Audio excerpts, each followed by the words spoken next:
Om Swastiastu, Assalamualaikum warahmatullahi wabarakatuh. Salam sejahtera untuk kita semua. Namo Buddhaya, salam kebajikan. Halo anak-anak semua, bagaimana kabarnya hari ini? Semoga semua dalam keadaan baik-baik ya. Baiklah anak-anak semua, hari ini kita akan melanjutkan pembelajaran IPA kita. Kita akan melanjutkan pada pembahasan ikatan ion dan ikatan kovalen ya. Nah, sebelum kita lanjutkan, mari kita segarkan ingatan kita ya. Sebelumnya ini kita sudah mempelajari tentang penggolongan materi ya. Kita sudah mempelajari partikel-partikel benda yaitu atom, molekul dan ion. Nah, sekarang kita akan melanjutkan pembelajaran kita sehubungan dengan ini molekul dan ion. Apakah itu? Kita akan belajar tentang ikatan ion dan ikatan kovalen ya. Masih ada hubungan dengan senyawa molekul dan ion ini ya. Baiklah anak-anak, kita akan melihat beberapa konsep dasar tentang ikatan ion dan ikatan kovalen ini, bahwa apa? Dari hasil penelitian ternyata apa? Atom-atom yang tergolong atom unsur gas mulia yaitu helium, neon, argon, kripton, xenon, radon ini ternyata berada dalam keadaan stabil. Nah, hasil penelitian juga menunjukkan bahwa atom-atom yang dalam keadaan stabil memiliki jumlah elektron terluar atau elektron valensi itu 2 atau 8. Nah, dalam rangka untuk mencapai kestabilan atom-atom atau untuk mencapai elektron valensi 2 atau 8 ini, atom-atom dapat dengan cara apa? Menangkap atau melepas elektron atau dapat menggunakan pasangan elektron secara bersama-sama. Inilah cara atom-atom untuk mencapai kestabilan. Nah, ini konsep dasar yang harus kita pahami. Nah, baru sekarang kita masuk kepada ya, konsep dasar berikutnya yaitu apa? Nah, kita lihat di sini ya. Atom-atom unsur gas mulia, helium, neon, argon, kripton, radon berada dalam keadaan stabil. Anda bisa lihat konfigurasi elektron masing-masing ya. Helium, elektronnya 2, kulit K-nya 2. Neon, elektronnya 10, 2, 8. Argon, 18, 2, 8, 8. Kripton, 36, elektronnya 2, 8, 18, 8. Xenon, 54, 2, 8, 18, 18, 8. Nah, perhatikan anak-anak, ternyata elektron valensinya atau elektron yang terluar bagaimana? Heliumnya 2, neonnya 8, argonnya 8, kriptonnya 8, xenonnya 8. Nah, inilah menyebabkan atau ternyata apa? Unsur gas mulia yang stabil ini memiliki elektron valensi 8 atau 2 ya. Nah, sekarang kita akan lanjutkan pembahasan kita tentang bagaimana atom-atom yang lain mencapai kestabilannya. Itu tadi sudah dikatakan ada dengan 2 cara, ada apa? Melepaskan atau menangkap elektron atau menggunakan pasangan elektron bersama-sama. Nah, sekarang kita bahas bagian yang pertama yaitu pembentukan ikatan ion ya. Nah, beberapa istilah dalam ikatan ion ini ya, anak-anak pahami. Pertama, senyawa ion adalah apa? Senyawa yang terbentuk dari kation dan anion atau apa? Ion negatif, ion positif dan ion negatif ya. Kemudian kation itu apa? Atom atau kumpulan atom yang bermodal listrik positif ya. Yang positif berarti ion positif namanya kation. Contoh apa? Na positif ya, Ca2 positif, Al3 positif, NH4 positif dan lain sebagainya ya. Nah, kalau anion itu artinya apa? Atom atau kumpulan atom yang bermodal listrik negatif. Contohnya apa? Cl negatif, F min, O2 negatif, NO3 min, SO4 2 min, PO4 3 min dan lain sebagainya ya. Nah, lalu ada istilah gaya elektrostatik. Ini artinya apa? Gaya tarik menarik antara kation dan anion dalam senyawa ion. Jadi dalam senyawa ion ini, kation dan anion, ion positif dan ion negatif itu saling tarik menarik dengan gaya elektrostatik namanya ya. Nah, baik anak-anak.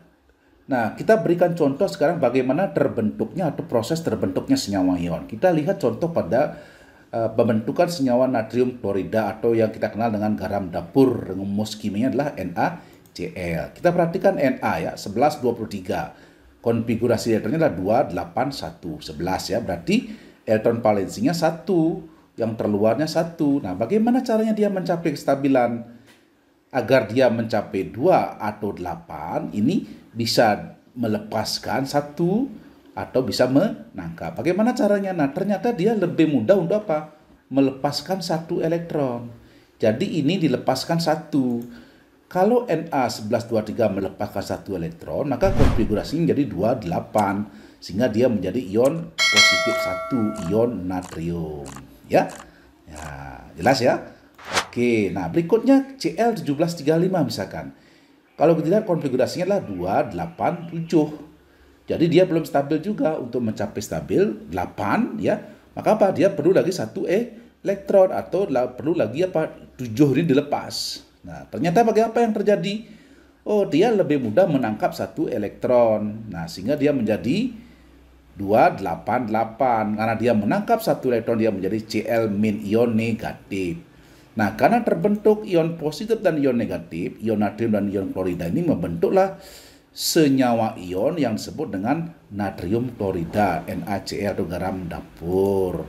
Nah, tarik-menarik antara ion positif dan negatif ini dengan gaya elektrostatik. Ikatan inilah yang disebut dengan, yang terbentuk ini namanya ikatan ion. Ya, nah inilah proses terjadinya ikatan ion pada garam dapur atau natrium klorida. Ya, baik anak-anak, kita lihat contoh sederhananya.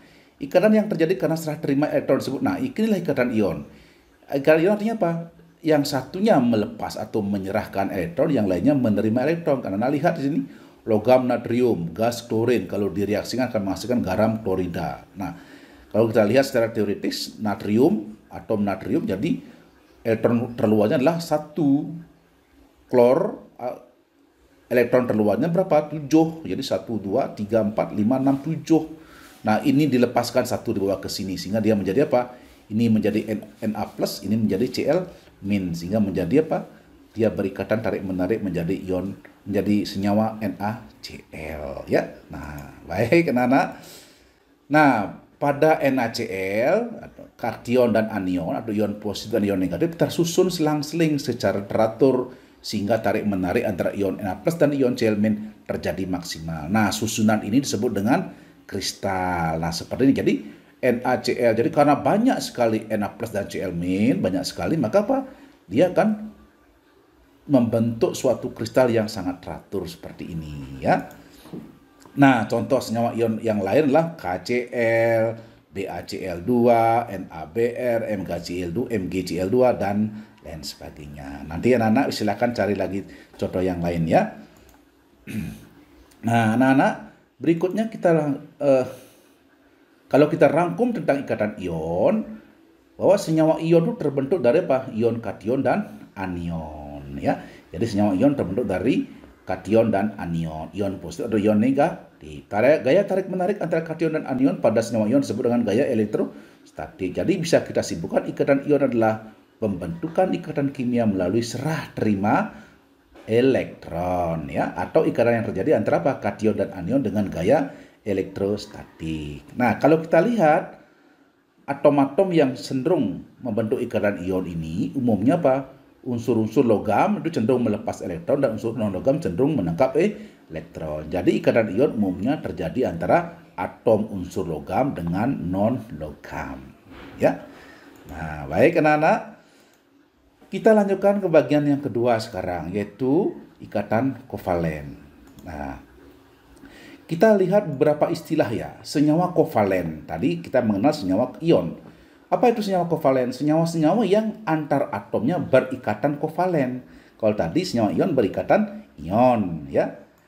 Nah, ikatan kovalen itu pembentukan ikatan kimia melalui penggunaan bersama elektron oleh dua atom. Nah, kalau beda dengan ikatan ion, dia apa? Serah terima elektron. Kalau di sini apa? Penggunaan bersama ya.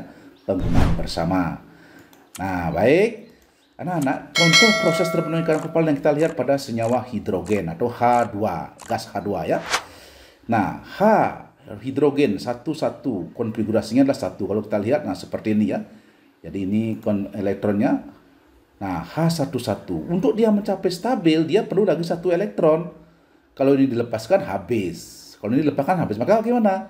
Caranya mereka apa? Menggunakan bersama-sama elektron ini. Nah, ini penggunaan elektron bersama, sehingga terbentuklah senyawa H-H. Karena satu pasang, maka ini garisnya 1 ya. Ini namanya gas hidrogen. Inilah proses terbentuknya ikatan kovalen. Beda dengan tadi ikatan ion ya. Oke, kita lihat contoh yang lain. Contoh proses terbentuk ikatan kovalen pada senyawa Cl2, klor ya, gas klorida. Cl1735. Kita lihat konfigurasi elektronnya 17 ini berapa? 287. Jadi ini ya, terluar dia ada 7 elektron. 1 2 3 4 5 6 7 ya. Berarti dia belum stabil. Nah, kalau ada Cl yang lain lagi demikian juga. Bagaimana caranya dia agar stabil? Dia menggunakan bersama-sama. Jadi ini elektron yang satu-satu ini digunakan bersama-sama. Sehingga apa? Dia menjadi senyawa Cl strip Cl. Karena satu pasang yang digunakan di sini garisnya satu, ya, Cl2. Sama seperti tadi dengan H2, ya, proses terbentuknya, ya. Jadi penggunaan elektron secara bersama-sama. Contoh berikutnya ya, kita lihat proses terbentuknya ikatan kovalen pada senyawa nitrogen N2 rumusnya ya. Nah, N ini 714, konfigurasinya adalah 25. Kalau kita lihat, nah ini ya, jadi N itu 5 berarti ya. Jadi 1, 2, 3, 4, 5, sama-sama 5. Maka 3 pasang digunakan bersama-sama. Karena 3 pasang, maka senyawa nitrogen itu dituliskan N garis 3-nya, strip, strip, strip, N ya. N2. Jadi ini garis 3 ya. Karena artinya apa? 3 pasang elektron yang digunakan bersama-sama. Kita lihat contoh yang lain ya. Pada oksigen sekarang O2, O816, 26 ya. Nah, kalau kita lihat di sini, jadi ada 2 pasang yang digunakan. Jadi 1 2 3 4 5 6, 1 2 3 4 5 6. Kalau setelah berpasangan dia menjadi 8 ya. Sehingga ini ditulis senyawa O strip strip O. Jadi ada 2 garis, artinya 2 pasang elektron yang digunakan bersama-sama ya. Nah, jadi kalau kita buat rangkumannya sekarang, ikatan kovalen itu apa? Ikatan kimia yang terjadi melalui penggunaan bersama pasangan elektron ya. Kalau senyawa kovalen yang terbentuk melalui ikatan kovalen. Jadi senyawa yang terbentuk melalui ikatan kovalen. Contoh senyawa kovalen murni H2, O2, N2, Cl2, H2O, CO2, C6H12O6 dan sebagainya ya. Ya, baiklah anak-anak, demikian pembahasan kita pada hari ini. Semoga bisa bermanfaat dan bisa dipahami dengan baik ya. Baik, terima kasih. Sampai bertemu kembali pada pertemuan kita pada yang lain. Wassalamualaikum warahmatullahi wabarakatuh. Salam sejahtera untuk kita semua. Namo Buddhaya. Salam kebajikan. Om Santi Santi Santi. Om.